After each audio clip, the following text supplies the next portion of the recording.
Okay, recorder's on. You're working now. Hi, this is Kim Keen from Cherish and Bloom Coaching, and you are listening to the Room Room Beer with Jeff Smith. And I am reminding you to just pause and take a breath. So good. Pause and take a breath. Amen to Yes. that. Let's all pause and take a breath. So good. Yes. Good advice every day. All right. I'm going to hit Yes. stop. I'll be right back. Okay. Are you ready to thoughtfully steer away from your revved up, frenzied, and far too often scripted life? Then welcome to Vroom Vroom Veer with Jeff Smith, where he guides you down the road differently traveled by sharing unique experiences with guests who have managed to shift away from a life stuck on cruise control and veered their way into a more authentic and fulfilling one in all sorts of interesting and kind of remarkable ways. Get ready to Vroom Vroom Veer with your differently traveled road chauffeur, Jeff Smith.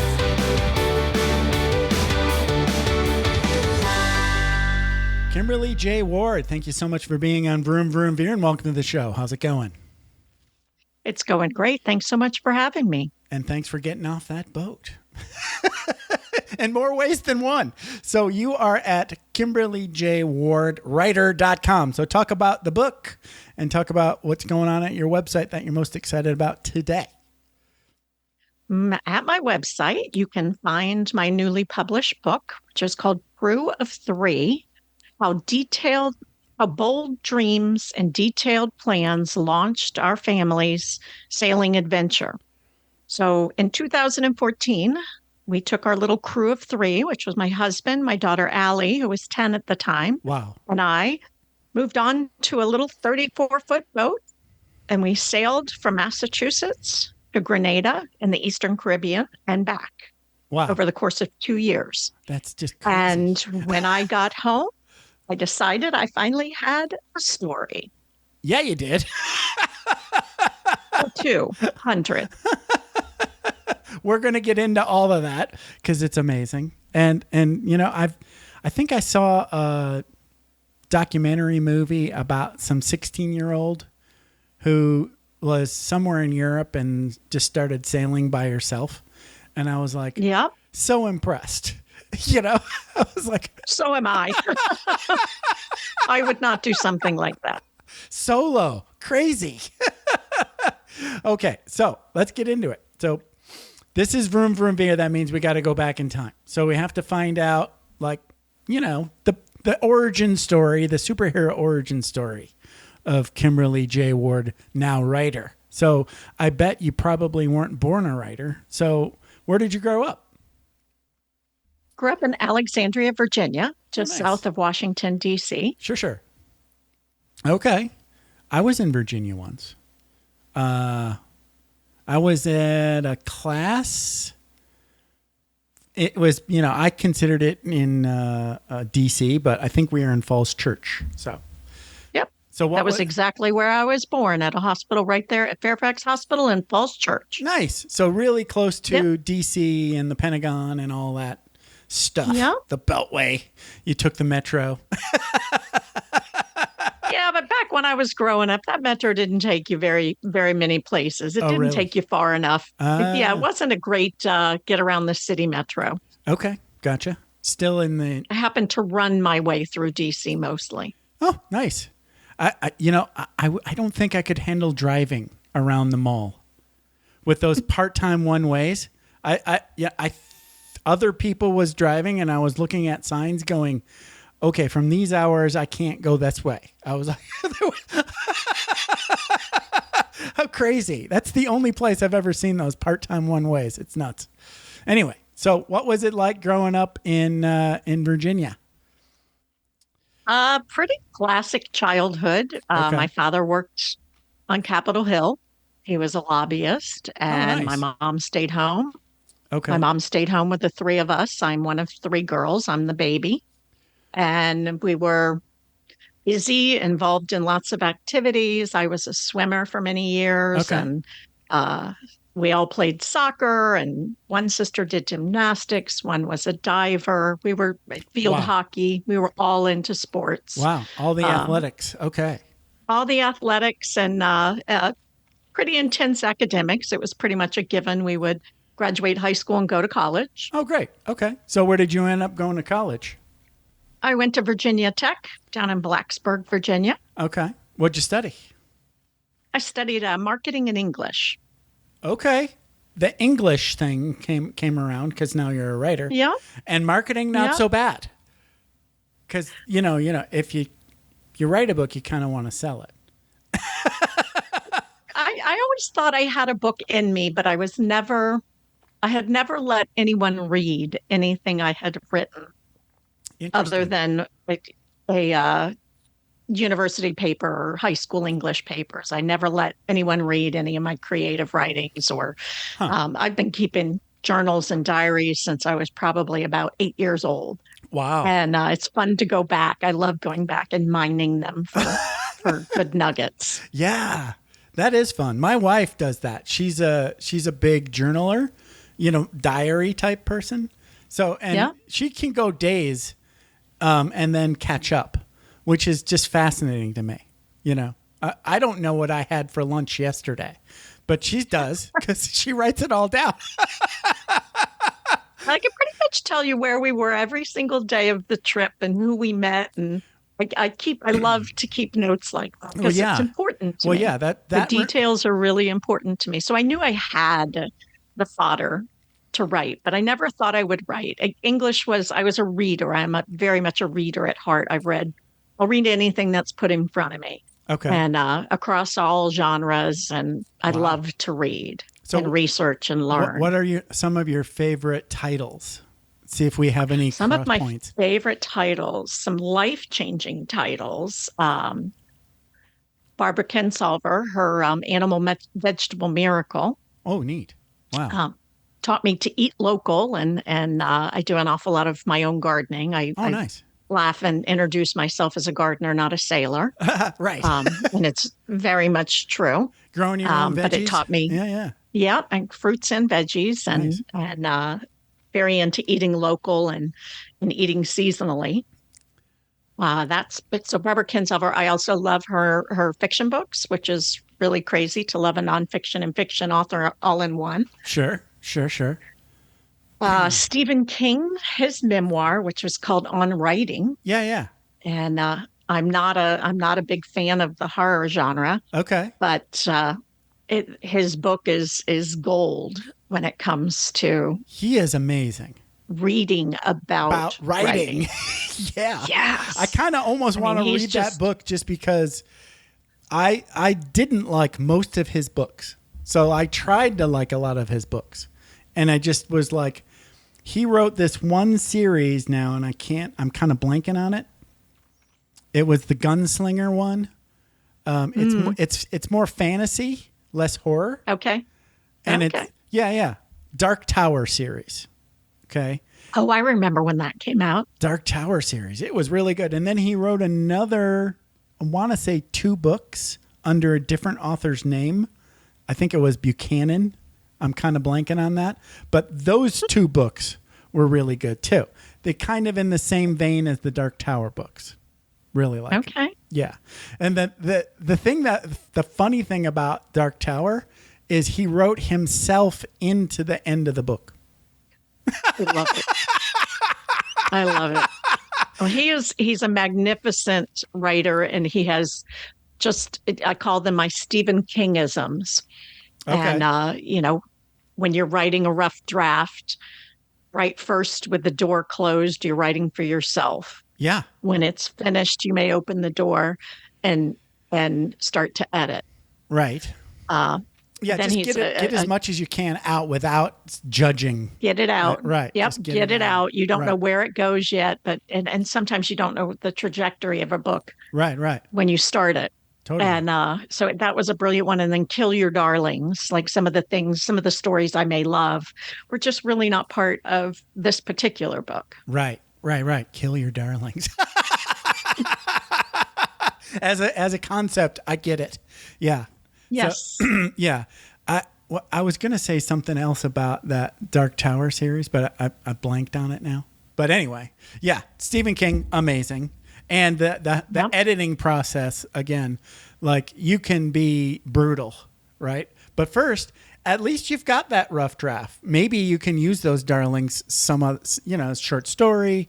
Maybe you can revisit them. It doesn't mean they're dead and gone. They're just not for this book kind of idea. They're not part of this story. Yeah. And the other thing, Stephen King mentioned somewhere, I don't know where, but he said there's like two kinds of writers, an architect and a gardener, something like that. Like he likes, I've not heard that. He said architect and another word that he was, where he just kind of just like goes to a place and walks around in his head. Oh. Right. And he follows where he's going. He doesn't want to plan it out because he likes surprises. If that makes I wonder any if kind he's of sense. what are they called? When they're looking at fossils and archaeologist. Right. So maybe an architect and an architect. Maybe. I don't know. I can see that. Yeah. I'll have to look up that quote. That's a good one. Yeah, because and I'm much more of they call them planners versus pantsters. Okay. By somebody who plans and writes an outline and Right. And others who go by the seat of their pants. Yeah, there you go. Improvise, right? And I'm much more of an outliner, but yeah, like if you're going to do something like horror or a murder mystery or something that's, very, beat by beat, I would imagine you'd want to start from the end and work backwards. That's the architect model. That's the way I think of it anyway. Yeah. That's interesting. Fun. Yeah. So, okay. So what did you do? What were you doing work-wise before you decided to move onto the boat? Oh, I've done a lot. Okay.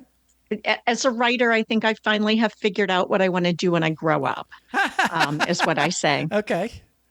And at the ripe old age of 55, I am now, I hope, in my last career. Coming in right out of school as a business major, I took a job with a bank, and I managed a bank in my early 20s. Managed a bank in your early 20s. I did. And then I thought, what now? This right. is... I've achieved the pinnacle of banking. That's okay. Go ahead. Sorry about that. No good. Was it a dog or a doorbell?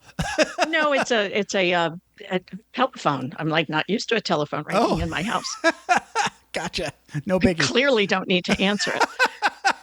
I can't hear it, so don't worry about it. Perfect. Okay, great. Yeah. I went through a management training program and started as an assistant manager and then was promoted, with it. So within 2 years of coming out of college, at the age of 22, I was managing a bank. Wow. And I had taken the position from somebody who had retired, who'd been there for 37 years. Wow. And I looked around and I thought, is this it? Have I done what I'm doing? And I'm a lifelong learner. Right. And I'm a lifelong learner. I know. Here I am at 22 and I'm done. This is it. This is what I'm going to retire from. And I thought there's no way. No way. So I learned, I spent a year as a manager, and I learned an awful lot about human resources. And I learned an awful lot about how office politics, the finances worked, politics, a lot of politics.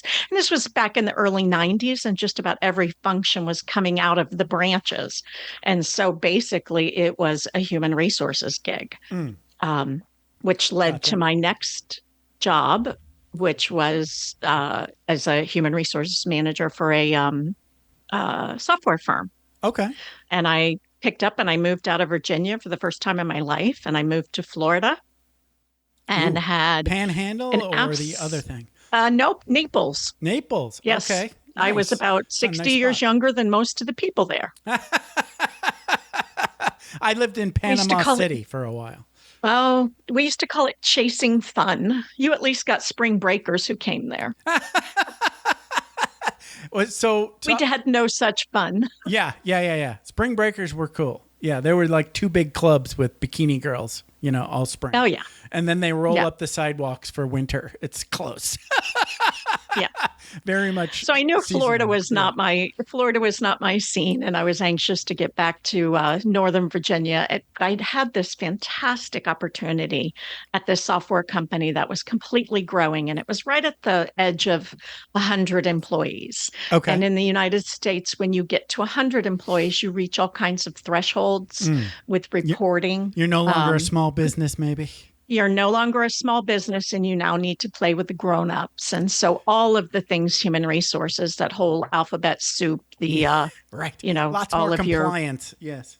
Lots more compliance. And so the CEO was fantastic. He was a lunatic, but he was fantastic. And Most of that them he let me learn and go and do. And so I created a benefits program. I'm setting up 401k for the first time. He'd never had any benefits other than 100% paid health insurance, if we can even begin to envision that now. But he had no Section 125, so it wasn't coming out of pre-tax dollars. And so I learned just basically a master's degree version of being an HR director. Wow.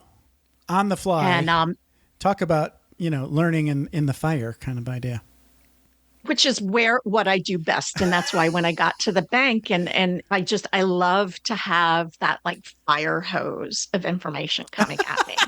Wow. Okay. I'm needing it to get smaller and smaller as I get older and older, because I can take less, but certainly in my teens and college and Right. 20s, and I needed perpetual new learning of information. Wow. And so I was just excited for new stuff to come at me. But I was ready to get back up to Northern Virginia. And so I left there and I moved back up, and I happened with all of these skills to, when I was looking for a job up there, I used to avoid all of the want ads that said HRIS skills needed. And that's because I had no idea what that particular alphabet soup meant. And what it meant was human resources information systems, kind of old vernacular now. Yeah. But I had no idea really what a system was. Basically, we did everything in Excel and all of our spreadsheets, just everything we did. We were a small company. Right. You're so just doing all it of these companies manually as they, Yeah. And, that was probably the next step they'd take us to get onto an HRIS. Right. But so I avoided all of these jobs that asked for that. And I happened to be running one day with a friend of mine. And he's like, so what's new with you? What's going on? And I'm like, oh, I'm ready to come up with a new job, not terribly happy where I am and not feeling very challenged. And the, upward path that I had thought would be there just doesn't seem to be there. So I really need to branch out. And he said, I don't even know what you do. And I told him, I said, I have skills as an HR director, and I've done an awful lot with the risk management side of the world. So, all the corporate insurances. Okay. And I had done an awful lot with that. And I'd worked with, a number of we had 6 offices overseas. So even though we were a very small company, I just had this mountain of information that I'd learned. And I'm like, so I can do a lot. I said, but I can't find something that's a good fit. And he's like, don't accept any job. I have someone I'm going to have call you. You'll have a job by this weekend. And I'm like, I don't know what you're talking about. And I'm like, I don't even know where you work. Well, he happened to work for Oracle. Oh, okay. I've heard of them. Yes, you've heard of them. The giant software company. Right. They were launching a new human resources payroll system. Yeah. They had all the systems people, but they had no one with functional knowledge. Nice. Wow. And literally I doubled for you. Yeah. It was a perfect gig for me. I learned what an HRIS is. Oh my. The first time I went, the first couple of weeks of work, I'm like, I wonder how long it will be before they let me go. It was developers were talking about, the product was brand new. Right. And they didn't know my language. I didn't know their language. Only their language was like, they'd been working for Oracle for a long time. Right.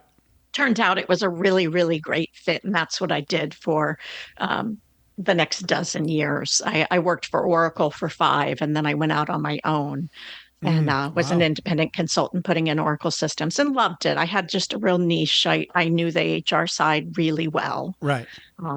They used to invite me back to development to do the testing on the systems because I knew what the HR peeps needed. Right. And, you also had to learn at least enough to, get through a developer meeting. Oh, yeah. Well, and I call myself a translator because human resources payroll people are not necessarily known for their technical skills. We have all of our notebooks lined up and all of our things in notebooks, and we don't like anything on the computer because we don't quite trust it. Right. It's come a long ways, but there's, any of your old school folks, and this is back in the 90s, computers, we didn't grow up with them. Certainly didn't grow up having them on our wrists and in our in our purses. Right. Yeah. Yeah. I can remember taking the SATs with no calculator because you're not going to always have a calculator with you. That's right. You had a number 2 pencil and a bubble sheet. Exactly. Old school. You were with me. Yeah, I went through, I was really thankful. There was this old database at my last job, and it was really, really old, right? So they all are. Yeah, but this one, for whatever reason, they had to wait for its government babysitter to retire before they could, make it work again. So, or they could eliminate it. Yeah. Yeah. So, well, they had to keep the data, but the front end was so old, it needed a complete overhaul. So, it was like they hired Microsoft to come in and do the development stuff. So they had a developer on staff for the company, and then all the government people were, sort of like you're the HR person. They were doing some sort of cost analysis or tracking the contract status. They were just the financial peeps. They were the financial and the contract people. And just sitting in on those meetings. And the only foreign thing, language. My only thing was I'm just listening. I'm listening because everybody has to be able to access it on both networks. And if they had any issues accessing whatever they came up with on my network, then I had to do something about it. That never came up. They never had any access issues, which was shocking because they almost always did. And then I would have to reach back to my support. Absolutely stunning. Right. Absolutely stunning. So they, now the product, didn't work before I quit that job. But, that's what development is. Yeah, that's what development is. You just got to keep plugging away at it. But it made me think of your little, your project there. And sitting in on those developer meetings is crazy, especially as a non-developer. And trying to communicate. I was going to say, and trying to communicate and being a non-developer, right. I certainly had to learn enough language, and I needed to know how our database was set up for reporting and everything. And so I laugh now that I used to avoid those ads with HRIS in it. Yeah, right. You were the master of figure stuff out, so you would have figure stuff out on the fly. Yep. I'm very good at that. And I say my, the key skill, we all really. have our, we all have our superhero skill, and mine is making order out of chaos. Nice. Yep. Yeah, you just figure stuff out. You show up, you calmly start working on stuff. Yeah. Not always the calmly, but I like to think it's calmly. Sometimes I'm in a tizzy. Oh, I understand. Aren't we all? Okay, so yes. We must be getting close to the 2 years before you decide to get on a boat. So pretty close. We actually, my husband and I met on a project. We were at University of Pittsburgh together. Okay. He was the benefits specific person, so he had my role in the benefits side, and I was doing the human resources. And we met, and we're a 9/11 story. Oh wow! I was there. We were 9/11. I was in Falls Church, Virginia on 9/11. Oh. Yeah. You were in my home. I was in right. Pittsburgh. Oh, wow. I was on the 32nd floor of the Cathedral of Learning. Wow. And you'll remember the Let's Roll. Yeah, yeah. I do. He worked with me. Oh, my goodness. That He was guy? an Oracle consultant. Oh, Yep. my goodness. And he worked in my practice out of New Jersey at the time. Wow. And that plane went down 60 miles from the University of Pittsburgh. Oh, my goodness. Wow. So they evacuated us. And this was long before smartphones or Right. ubiquitous internet. So when Right. they evacuated us, it meant my entire contact with anyone went away. Wow. And so I'm stuck in Pittsburgh, and my husband Michael was on his way to had flown to LA, and I didn't know if he actually got out the day before Wow. or if he'd been on that flight. You were a victim of 9/11. Yeah, Indirectly. certainly a Tangential. tangential Yeah.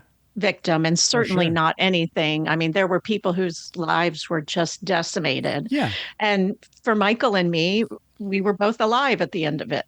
Right. And we realized that he was way more than a fun coworker. Yeah. So just a little bit more 9/11, because I haven't told a lot of people this. So I was TDY. I was stationed in England, TDY to Falls Church, doing a week-long class. Not sleeping at all, just kind of like locked into CNN because I didn't know what else to do. Stuck in my hotel room, scared. And I would every once in a while, like every 2 hours or so, try to call back to my unit in England to tell them that I was alive and okay. And I think it was a couple days it took them to get through because all the phone lines were just so jammed. And finally, so I found out that as soon as it happened, they told the people that were on 24-hour shifts to just keep calling my hotel. Like they made it a job. And then finally, one of them got through and they're like, "Oh my God, I got you. Are you okay?" "Yeah, I'm fine." Just sitting here in my hotel. Yeah. So anyway, it took me a long time. Well, and that happened. Yeah. That happened to my husband. He was out in LA. He was the last flight from Boston to LA. Right. That made it. Okay. The night before. And you'll remember both of the flights that hit the towers both flew out of Logan. Right. Yeah. Yeah. Wow. Oh my goodness. And they were Logan, LA, so they were full of fuel. Right. Yeah. Yeah. And it was a long day before. He was really stuck for I was supposed to fly home whatever day, like the day after the class. It wasn't until I think the following Thursday that they let people fly. I was going to say it was again. about 9 days before he got home. They closed Logan, and so he couldn't go back to where his car was. And oh, great. His was about 9 days. I was stuck in Pittsburgh, living in Nashville at the time. Okay. And it took me from Tuesday to Friday to rent a car. Okay. And so I'm sitting in my sterile hotel, having finally gotten in touch with Michael, and he said, "Turn off CNN." That's what I did. Yes. He said, "Turn it off." And Stop he had watching.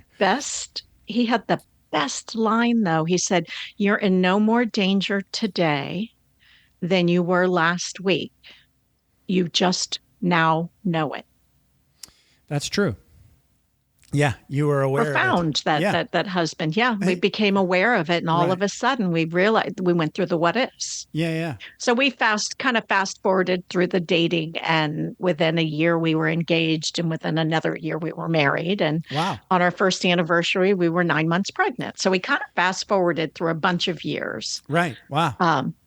That's awesome. And once you figure out, and neither one of us were spring chickens at this point. Right. And so we ended up getting married and decided to start a family right away. Right. We did go sailing right after we got married. We spent 6 weeks on a boat. And this was before I even knew it was called cruising. And we went from Massachusetts up to Nova Scotia. Wow. On your on a own? boat. So I knew you weren't sailing the boat. You were just riding it? Oh, no, this was No. This was our boat. Oh, wow. His boat. He's a sailor. Oh, he's the sailor. Okay. I married a man and his boat. Now things start clicking. Okay. Yes. It didn't So come out of he has nowhere. that. Okay. Yes, he has that Malcolm Gladwell 10,000 hours of mastery. He started Wow. sailing when he was a little boy. Holy And cow. he has, since his mid-20s, he's owned big boats, the type that need trailers to launch and Right. haul. Sure. So he's had big boats, and he was of an era before there was GPS. It was all Loran, and Wow. his first boat couldn't even afford Loran. Wow. Yeah, so he's got a lot of those old-fashioned navigation skills and sailing and seamanship skills. So he came into this picture with a lot of skills. Gotcha. So you weren't relying just on like learning from scratch when you decided to take this 2-year epic journey. Dear Lord, no. There are people who do it. And when I say I like to have new information, I don't know that I would have been as comfortable if we didn't have his years of experience. Right. He also is, I call him part-time mechanic, plumber, electrician, and general handyman. Yeah. In addition to being the captain. You have to know how to do everything. Like, what if everything goes wrong? Right. Which it will. Yes. Yeah. So I saw this thing where a guy was doing some sort of solo ocean journey.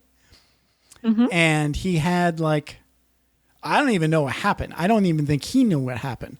But he woke up in the middle of the night and his boat was sinking. So he threw all of his... Not ideal. No.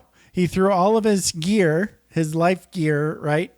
Survival stuff into his lifeboat, which is just a little inflatable thing, Uh-huh. And that's where he was until it's amazing that he lived. There are a lot of amazing stories. Yeah. Now, this particular crew member does not cross oceans. You don't. Okay. Yes, I will. I really wanted, and there's a part in the book where we talk about how we decided what trip we could do as a family. Right. And keep in mind, her daughter was 8 when we're talking through this, and we left 10. So she's only a mini crew member. Right. And, I'm infatuated with the Panama Canal. And I had, visions of all of us becoming fluent in Spanish and spending time in the Western Caribbean and then through all the Latin countries. And then I found out that once you go through the Panama Canal, it's 14 days in on our size boat until you get to the Galapagos Islands. Wow. Exactly someplace. And then it would be up to 20 to 30 more days to get to French Polynesia. Wow. No. That's when you learned oceans are big. Oceans are enormous, particularly when you're in a small boat. Now, and my husband had an opportunity a couple of years ago to crew on a boat that was going from the Mediterranean to Grenada. And so he flew in and met our friends in the Canaries, and they sailed from Canaries to Cape Verde to Grenada. And they were on a 51-foot boat. That's an awful lot larger than our little 34-foot boat. Yeah, 34. That doesn't sound that big. That's like an RV. It's not that big. That's an RV. It's pretty small for what we did. Right. It was slightly larger. We used to have an RV, and it's only 5 feet larger than our RV. Wow. Yeah. So it was pretty small for what we did. But my husband I said, if you want to cross an ocean, this is your chance. You go with them, because I'm not going across an ocean. Just kind of checked that off his list. He thought at one point when he was younger that he would want to go around the world, but it's a big country. It's a big deal. It's a big world. It's a big world. And then in his youth, you used to be able to go through the Suez Canal and, go through some of those places. And now you have to just go around. It's a big deal. There's still people who do it. Right. But our little crew of 3 will not be among them. So let's get into this. So talk about the decision and the planning phase a little bit. What was the sort of how did the three of you decide this together, like where you're like putting all three hands in and going, let's do it. We were, and there was I had stopped working. You can only have one traveling consultant in a family unless your children are going to be raised by someone else. And Right. so I had stopped working and stayed home with my daughter. And when she was about 8, one of my friends from Oracle, who also knew Michael pretty well, um, had been talking, and my husband calls them yammerers. You know, those that I've always wanted to sail around the world. It's like, oh, I wish I could drive across the country. You know, you talk about an RV. Right. If I had a dime for the number of people who said, oh, I wish I could do a trip like that, I could go out and do the trip 10 more times. Right. And so this friend of ours from Oracle days used to pepper Michael with just question after question after question. And, you know, and we thought he was one of those yammerers, never going to do it. Okay. Well, he was married to the lifestyle. He had left Oracle. He'd started his own company. He'd built it into a major player in the Oracle HR payroll space. Okay. Both Michael and I had worked for his company as independents multiple times. And he sold his company to Deloitte for, I'm sure, an exorbitant amount of money and had commitment. He had to commit to be a partner and stay and run the practice for 5 years. And literally on 5 years and a day, he quit.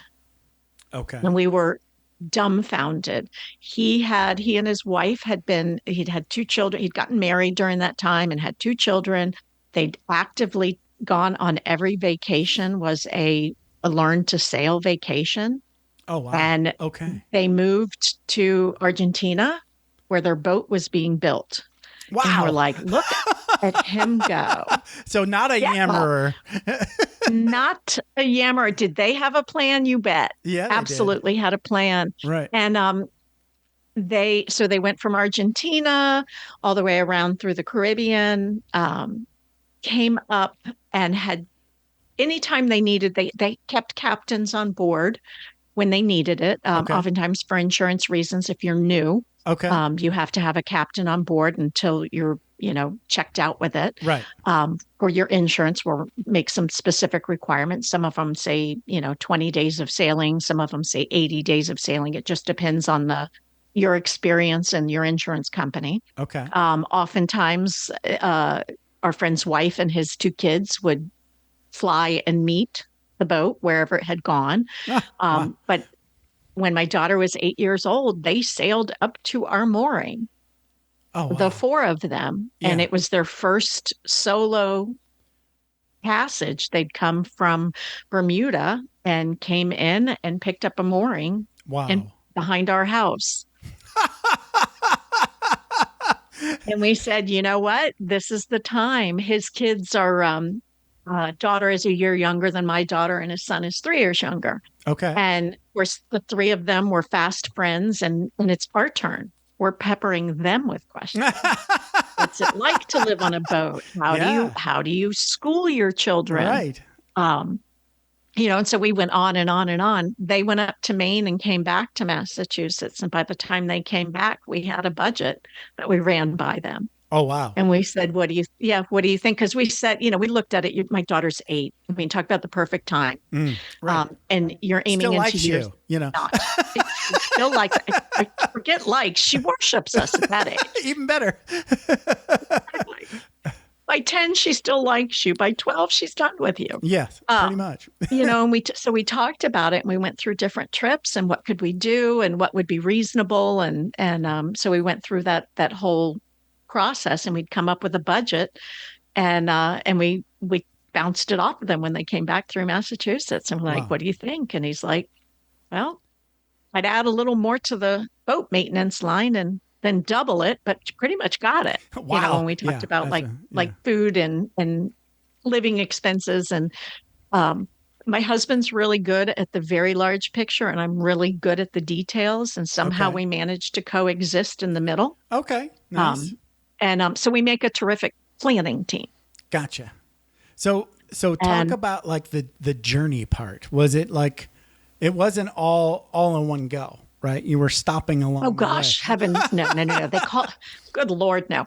The very Thanks. first thing I we didn't did think was so. was You a have to was a plot it out. 2-week cruise. Okay. Yeah, the very first thing we did was a 2-week cruise down to Washington D.C. We actually got to Oh, nice. love the boat and start homeschool in our nation's capital with everything from home and the Smithsonian and we had a grand time there. But my husband had to work for 7 weeks Okay. after we left.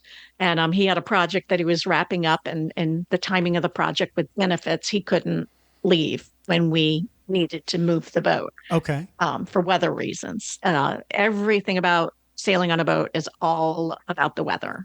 Like Okay. every decision you make Sure. is tied to the weather. Yeah. Because if you run into a storm, you could die. Exactly. And we're pleasure cruisers. So Right.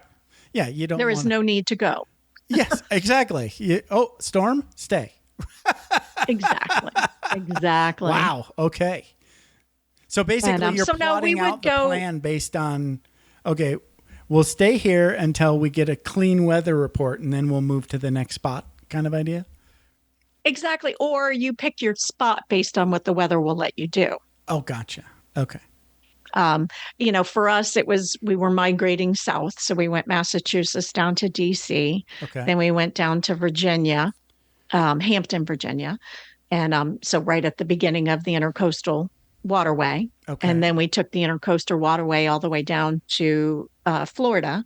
And then our plan was to cross to the Bahamas, to travel all the way down the Bahama chains. And okay. Well, you get to stop a in the lot there, right? If you want to. well, and you get to stop a lot when you're coastal cruising is what they call it. Okay. You can And so- stop whenever you want to, right? Or Yeah. And just for Close. frame of reference, our longest sail was 56 hours. oh, okay. All right. Longest. Yeah, and yeah. that was on our way from the Bahamas back to the States at the very end. Okay. So we had a lot of 12 to 18 hour Sales. passages. Okay. A lot in that 12 to 15 Okay. range. Now, a lot of them you have to leave at night so you arrive in the daylight and that sort of thing. Okay. So it's a lot of wonky timing, but no, it's not. Nope. You get to stop, you pull your boat in and drop an anchor is mostly what we did. Gotcha. Wow. Talk about spreadsheets. So by the time you did this, I'm hoping there was GPS, right? Or not? Oh, absolutely. Oh, thank God. GPS and radars and all the electronics of Right. today Right. basically make navigating something that anyone who has any technical acumen, which means can you run your smartphone, Right. um, right. you can do. You're doing it all on an iPad or something. Exactly. Or we called it Zeus. Zeus was my boyfriend. Okay. That's great. I And love it. Zeus was a B&G plotter, and it was the Zeus whatever was the model of it. Okay. Um, Love it. but it's a chart plotter. But yes, absolutely, people use iPads now for Yeah. navigation, and there's an awful lot that you can look at on your phone Okay. for the planning stages. But I took the coastal navigation course, You should. and you're still You never know what's going to happen. Yeah. you never know what's going to happen. I mean, you have redundancies on board. Like we probably had 3 different GPS systems. Good. But what if they're all gone? Right. Can you take your paper charts and get where you're going? Wow.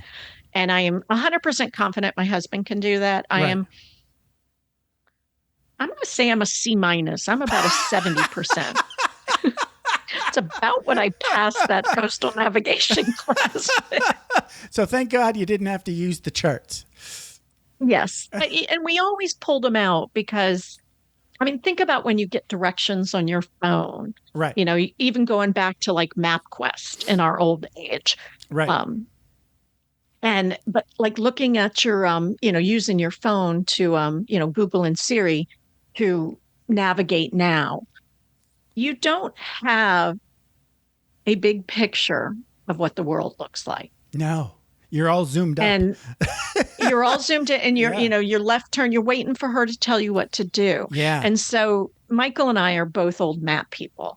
And so we have paper charts of every place we would go. Good call. That was part of the collecting of documents prior to leaving and they're these giant awkward charts that are, I don't know. You have to roll them up and put I them in don't know what tubes, right? Well, they come in books though. And Oh, so okay. they're about, Okay, not too bad. 3 feet long and 2 feet tall and awkward. They're they don't fit anywhere. You think of the old navigation tables that were on boats and it fit on those. Okay. And then they had, some of them are now a convenient chart book, like the Bahamas had some that were great chart books. And with your charts, you start with a big picture where you can look and see, like, where is this in relation to the world? You can also see wind angles on a paper chart that you can't see when you're like so zoomed in. And then, of course, you need to zoom in and make sure, the anchorage is, depending on how much water you need under your keel, how deep is the water where you're going. And so you do have to look at the macro level and then down to the micro level. Wow. That is just a massive amount of planning. Yes. Of course, for me, the most daunting planning was homeschool. Okay. All right. I had a lot of confidence that my husband, we had 2 separate Excel workbooks going, each with about, I don't know, 8 or 10 tabs on them. Okay. At the time, we owned rental properties and all kinds of things. And so there were just dozens of things going on. And I had this one empty tab for homeschool. And anytime anyone heard about it, they'd say, "What curriculum are you planning? Are you homeschooling?" Actually, I'm boat schooling. "What curriculum are you going to use?" I didn't even know what that word curriculum means.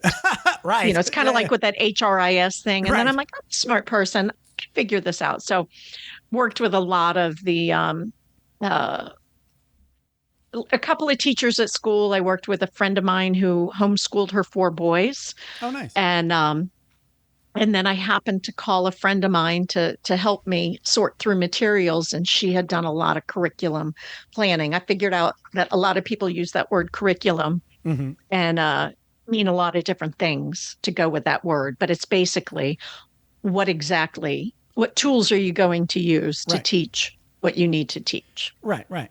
So that was it's a huge like a plan education of, okay, you got to do this class with this book, Yeah. Right. It's actually the materials. Okay. And we did not go with a canned curriculum. So it's not, like there's some out there. There's one called Calvert, and it's right. Comes with a stack of books about yay tall and price tag that goes with it. And then there's some that are free, but we weren't going to have internet. Keep in mind, we left in 2014. Right. Yeah. And you wouldn't even have like a cell signal out there. It depends where we were. Okay. But we turned off our cell phones. Okay. Yeah. Why? I mean, we went as soon as we left the country, we turned them off. My husband kept his number. I had never had a smartphone until I got back. Wow. Yeah, because I was pretty much a stay-at-home mom. Why would I need a smartphone? I'm with you. Like, I had a job in the military where I couldn't bring my phone into the office because of security. So I didn't get my... It had to sit in a locker. Yeah. Why? A flip phone could sit there. Exactly. Why pay extra for I was very happy with my dumb phone for way too long. I would like dumb phones to become a thing again, except for now I can't even fathom. Yeah. Could you imagine typing a text now on a dumb phone anymore? No, with the three for, 333 that was for A. Yeah. Boop, boop, boop, B. Oh my gosh. Damn it. Yeah. And then you're like, crap, I have to backspace. How do you backspace? Can't I just go? I know. Yeah. It's comical. It is. It's comical. We all did it. The difference. It was crazy. Yeah. But so we had no internet. Right. We kept a running log of things to look up online when we had internet. Okay. That's funny. That's great. I like it. It's like paper Google. I like it.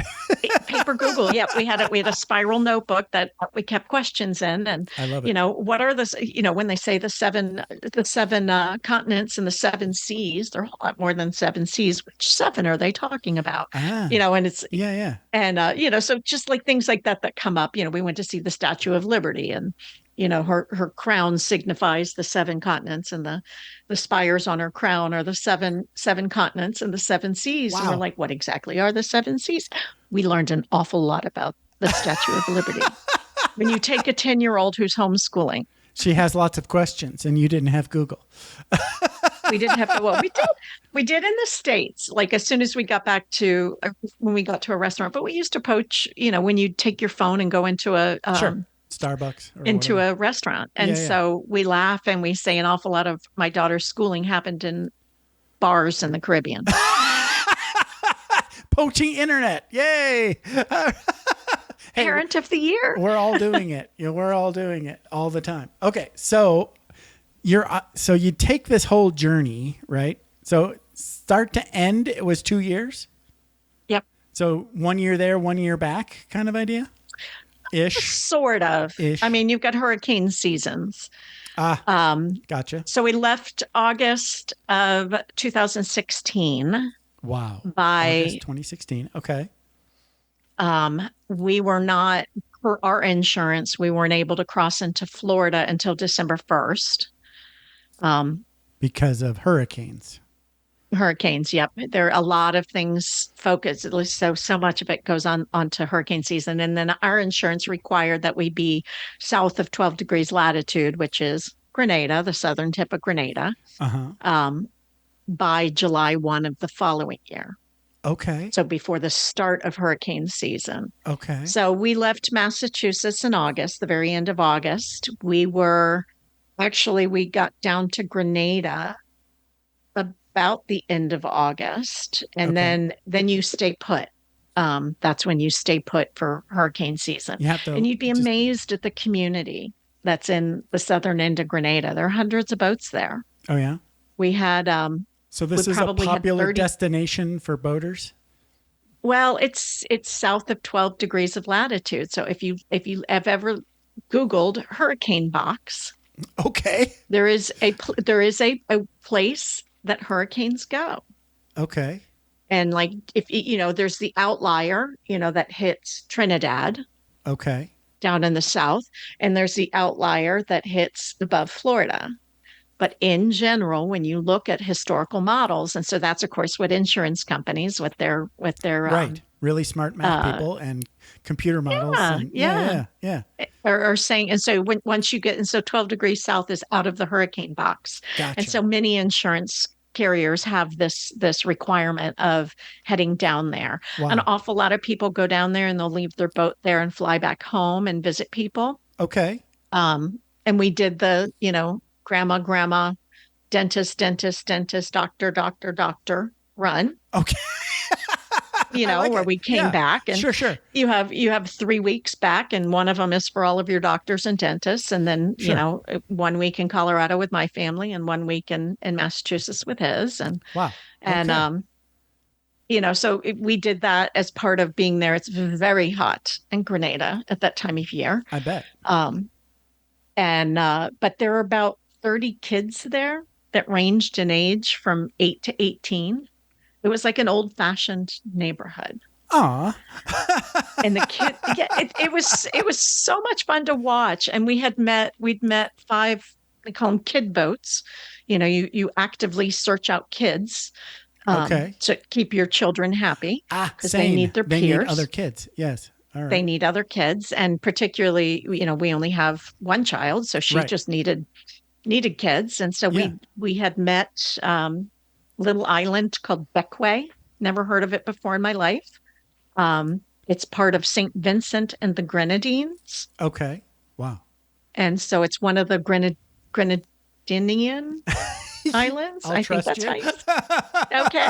One of the islands of the Grenadines. There you go. And we met 5 other kid boats there.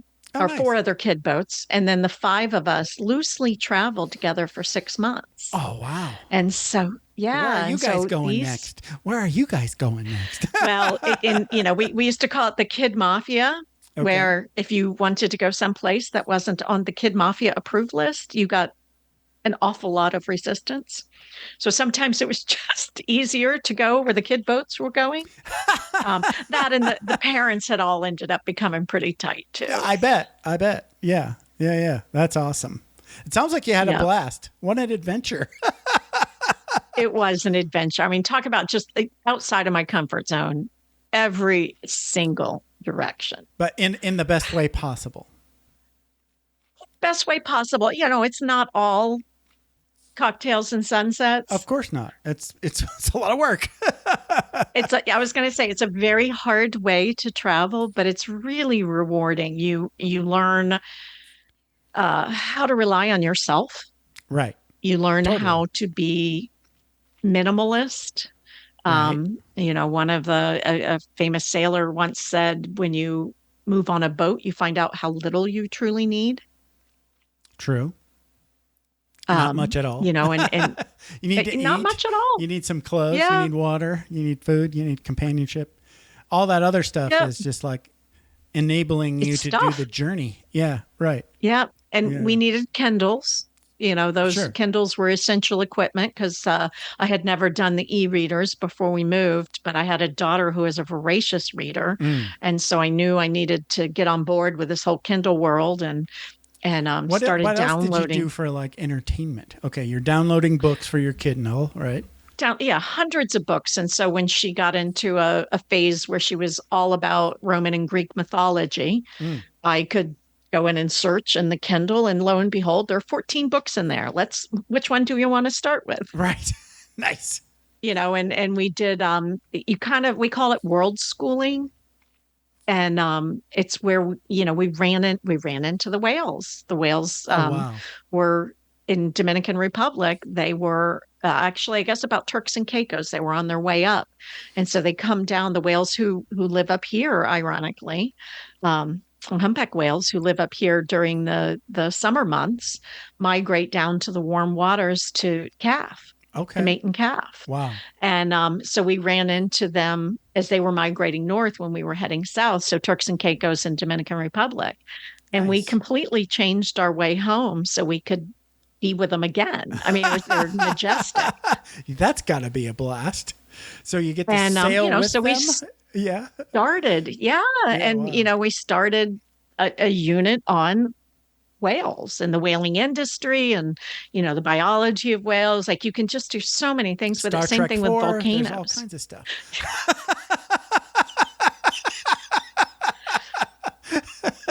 It was awesome. It was a good movie. And they saved the whales. And the whales saved us. They saved the whales. We love our whales.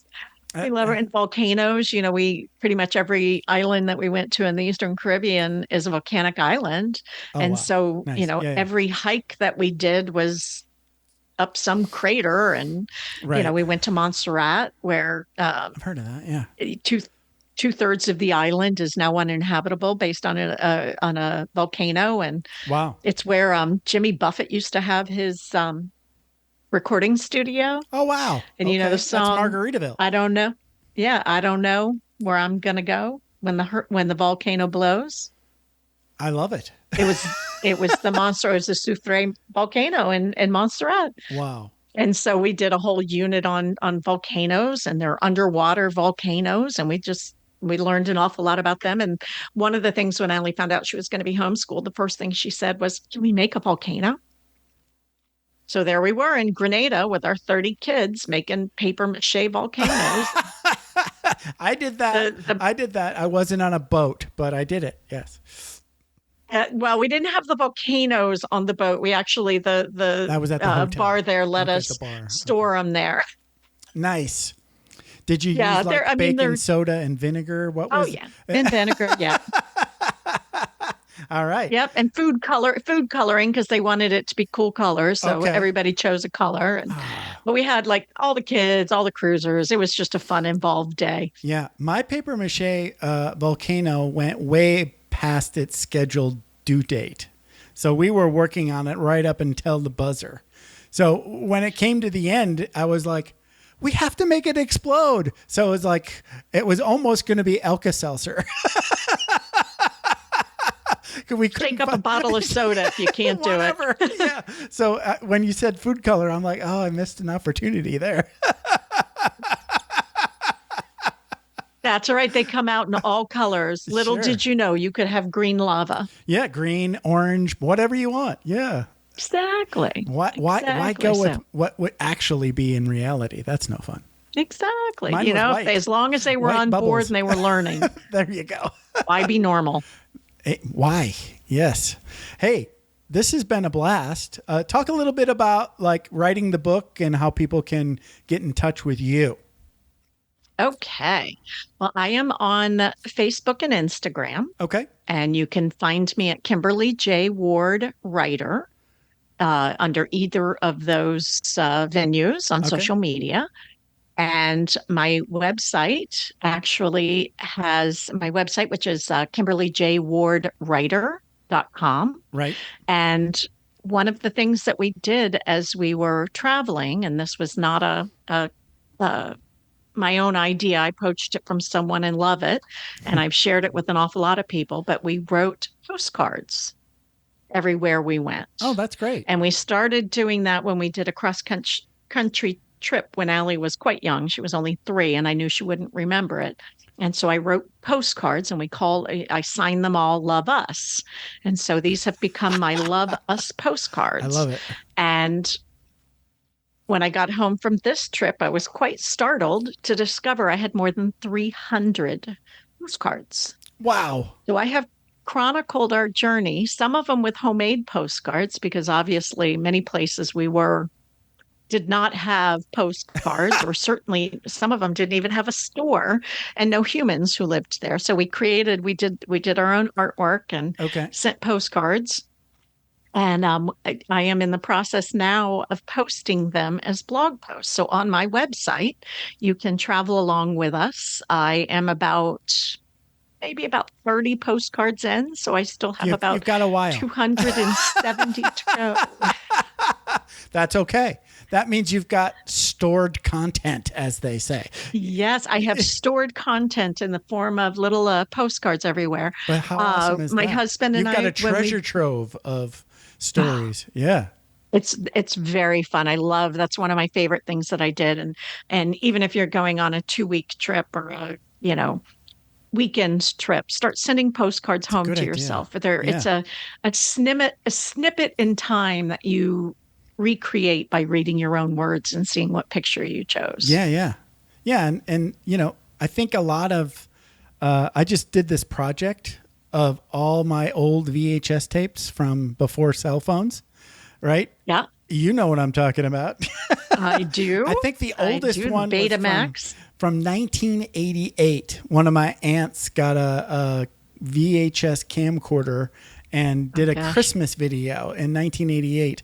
Same year I was in Japan for my first year in the Air Force. Wow. So that was like a video postcard from home, right? Found that. I don't even know how, but I had a copy of that tape in my VHS box. And then all the other ones. They're all on YouTube now. You can't find them. They're unlisted. But, what it made me think was, now that we all have a camera on our phone, nobody cares. When was the last time you shot a video, right, on your phone and then did anything with it after that, right? We take pictures that are just other than posted to social media. Maybe, other than posted to social media. Maybe you put it on social media. I usually just forget about them. True story. Yeah. True story. So your postcard idea is retro, but I like it because it's retro. something... And then I'm working on scanning them. And so when I scan them and part of putting them on the blog is a very self-serving, because it will, be a forever version. I've walked around for, we've been home now. We came back in 2016 and I've walked around with this Rubbermaid bin of postcards. And I think, oh gosh, what if there's a flood or a fire? Right. And they're destroyed. And so I've been really working on getting them scanned. Yeah. Yes, I've been working on scanning them. So that's been a good thing. And then when we came home, our old jobs didn't fit. Technical consulting didn't work for us. Wow. And I can remember my husband ended up with a new project less than a week after we got off the boat. Wow. He went to Cleveland, Ohio. Oh my goodness. He had to wear shoes all day long Uh-huh. and long pants. And he sat under fluorescent lights. And the first week we went walking when was home over the weekend. And he said, I don't think I can do this. Our plan was 10 more years. Our daughter was junior high. And so junior high, high school, and college. And he said, I don't think I can do this for 10 more years. Right. And I said, okay, Don't. plan B. I said, what else do you think you might want to do? And he said, I think I may volunteer. He clearly had thought about it because he had a ready answer. And he said, I think I'm going to volunteer some time we have a neighbor who has an oyster farm. Oh, wow. And he said, I think I'm going to volunteer some time with Bob and see if oystering is something I might want to do. And I said, okay, I'm finally going to write. Nice. And so I started writing. That's when you I started with writing. Okay. That was why I started. I felt like I really had a story. You had a few of them. A lot of stories. One big story Yes. full of other stories. Yeah. And this first book is really the planning. It ends when we leave Florida. Oh, wow. Okay. So there's a lot more left. It's about how do you take this like audacious plan, right, or this audacious dream and plan it out. And so it really, I got into some nitty gritties, like how did we do it? Yeah.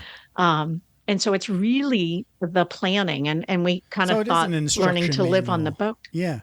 Sort of. It's an interesting genre. It's in the travel memoir. Gotcha. Section, and it's in the sailing section, but I have to be very clear, and I hope that my subtitle and my description on the back it's not a book about sailing. I won't say we went here, here, here, and here. Right. It's not a travel log. It was each of the learning. Right. It's not a travel log. My blog is. Gotcha. With the postcards. Yeah. But there's almost a third component to it, and that's the reentry. Right. You so come back. It could be 3 or more books is what I'm hearing. Yes. Yeah. And I hope it is. Yeah, I hope it is. Yeah. I don't know if they're books or if they'll be blogs or essays. I'm now writing for a group called the Boat Galley. Okay. And her cookbook was my Bible underway. Yeah. Cooking on board is different, particularly in hot places, and you don't have the all the ingredients. So you have substitutions, and then they're measured in some other countries' measurements that make a whole lot more sense than the United States. Right. But that I don't know very well. Right. And don't cook in. Sure. But so her cookbook was my Bible underway, and I'm now starting to write for her. And she has a blog with over 1,100, or a website with over 1,100 articles and 800 podcasts, and it's basically everything but the sailing. Okay. Wow. Everything but the sailing. Right. Okay. Everything but the sailing. And just I took a dog. We went back to the Bahamas this year for the first time. Oh, nice. In January. Okay. And we're trying our hands at snowbirds. And ooh, yeah. We took a dog, and I thought, I have no experience with this. And so I go into the Boat Galley and I Google dog Bahamas, and lo and behold, she's got Wellington, the perfect entrepreneur who set up a business because it's hard to get money from here to the Bahamas. You could only do cash or a money order, and it's hard to get, it costs a lot of money to get things to the Bahamas. And so he set up an operation where we send our application to him with all our documents, Venmo him money. He takes cash and walks it over, and we have our permit in 3 days. Oh, wow. And I learned all that on the boat. Yeah. So I don't need to be brilliant. I just need to know where to go for where people are brilliant. Totally. This has been a blast, Kimberly J. Ward. Thank you for hanging out with me for about an hour. I appreciate you sharing your stories. When you write your next book, come back and we'll do it again. Fabulous. Thanks so much. I really appreciate the opportunity. Good to talk with you. It was fun. All right. You have a good one. Thanks for taking the time to ride along with us on another episode of Vroom Vroom Veer. For podcast info and show notes, be sure to head over to vvveer.com.